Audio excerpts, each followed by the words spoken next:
Hi, Geometry. I want to talk today about the start of Chapter 2, which is all about conditional statements. A conditional statement always has if and then, so we can turn any sentence into an if-then conditional statement.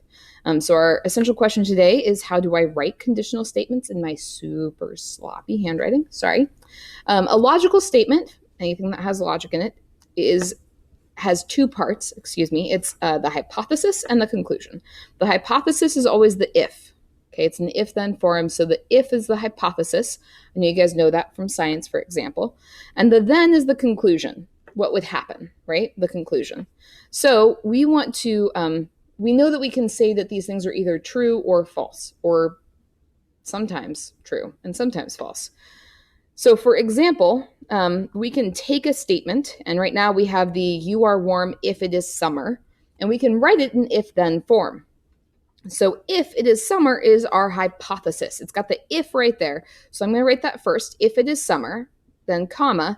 That means that you are warm is our conclusion. So I'm going to write then you are warm, or you're warm, because I'm feeling a little lazy.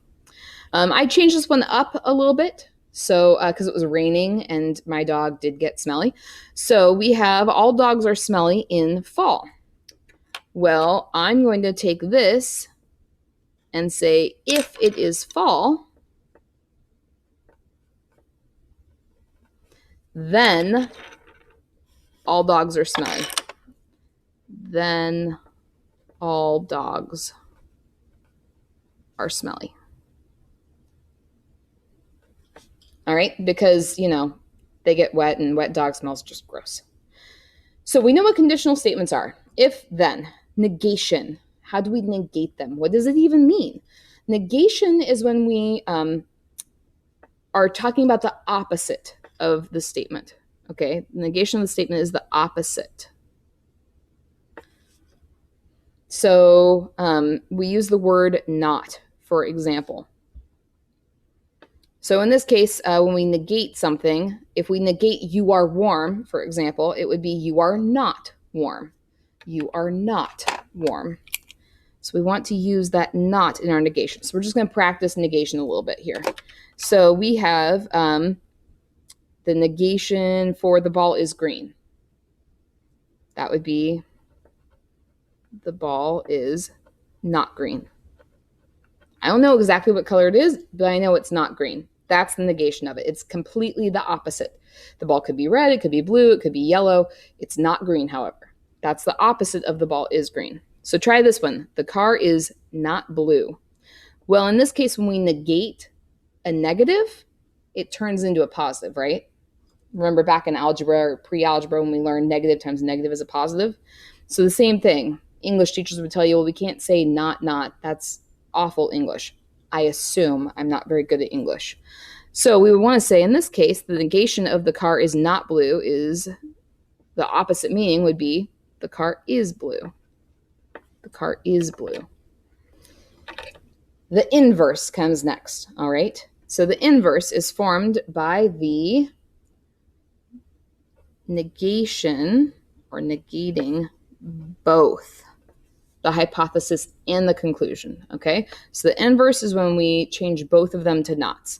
So for example, the if it is summer, then you are warm, that would be if it is not summer, then you are not warm. Or with my example over here, if you finish your homework, then you can play video games. The opposite would be, or the inverse, would be if you do not finish your homework, then you cannot play video games, right? I just added nots into both of them. So the converse, all right, the converse. The converse is formed by reversing, all right, by reversing the hypothesis and conclusion. Reversing the hypothesis and conclusion. So this is where we switch their places or we flip their places, however you like to think about that. All right, so for the if it is summer, then you are warm, the converse would be if you're warm, then it is summer. If you're warm, then it is summer. Or if you played video games, then you finished your homework. If you played video games, then you finished your homework. The last one down here is the contrapositive. All right, it's the contrapositive. And this one is formed by doing both. So it's formed by reversing and negating. Both. All right. So if we did this, it's always easier to do one and then to flip it, right? So let's just negate the if it is summer. If it is not summer, then you are not warm. Now you reverse it. If you are not warm, then it is not summer. That's the contrapositive. All right, that's the contrapositive. So we're going to practice this a little bit. I tend to write contrapositive as like a con plus sign, just so you're aware, in case you see some notes and that's on there. But it's a little con with a plus. So first thing, we have there is no school on Saturday. We're going to write our conditional statement. Our conditional statement would be if, it's always if then, so if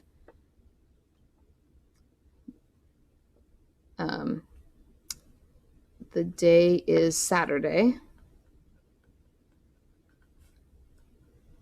then there is no school. All right, if the day is Saturday, then there is no school. So we want to inverse it. That's where we take both of them, we turn them into nots. So if it is not Saturday,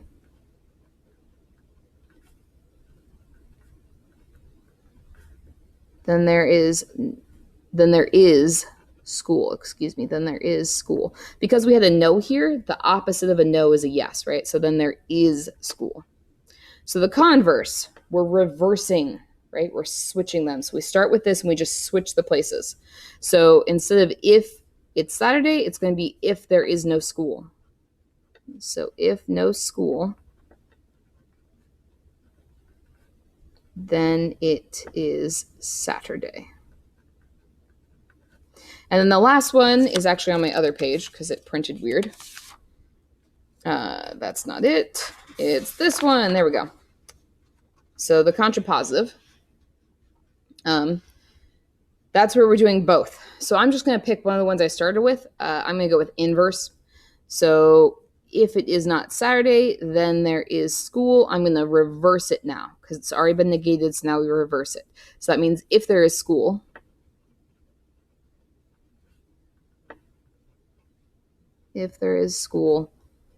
then it is not Saturday. All right.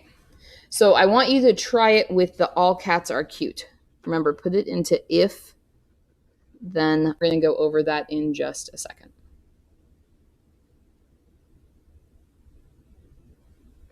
Okay. Hopefully you're feeling pretty good about that. Let's take a look at biconditionals. All right, biconditional statements. A biconditional is when we use the phrase if and only if.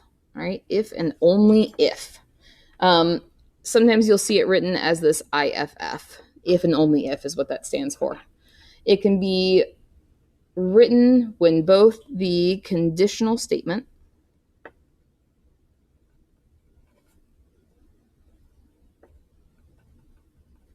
and the contrapositive are true. Oh, and the converse are true. Converse are true. So if we look back up here and we think about what's true and not true, for the conditional statement, if it is Saturday, then there is no school. Is that true? Yes, that is true. Some school districts do like Saturday school, but nowhere in America holds school on Saturdays.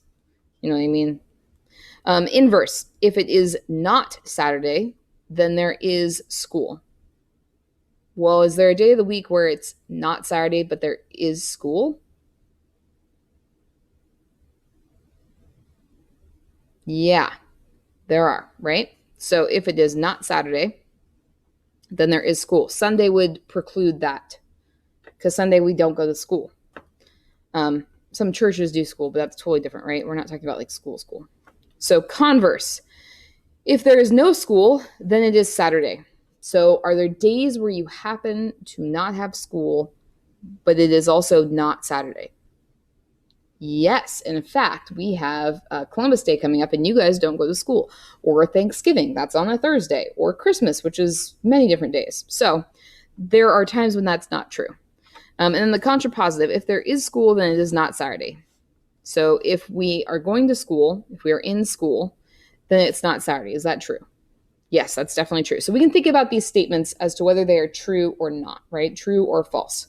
So we know down here with the biconditional, to write it, we have to have the converse and the conditional statement both be true. Remember, the converse is where we just switch them, right? So the hypothesis moves to the conclusion and the conclusion moves to the hypothesis. We just switch them. So our conditional statement that we've been given for our first example here is if two angles are supplementary, then the sum of their measures is 180. So the converse would be if, and I'm going to write this guy first now. So if the sum is 180, then the two angles are supplementary. I abbreviated that, sorry. Is that true? If they add to 180, are they supplementary? Yes, always. So this is what we can say now. I'm going to say if, I'm sorry, I started that off wrong, and you guys are seeing so many mistakes today. I hope you can forgive me. So I'm starting off with the two angles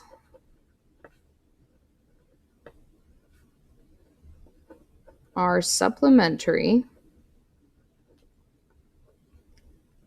if and only if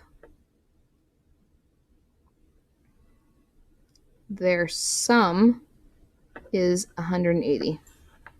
All right. So you see how we put that if and only if in the middle. So there's not an if and a then. It becomes if and only if. And these are really, really powerful statements. You'll hear them used a lot in rhetoric classes or in speeches.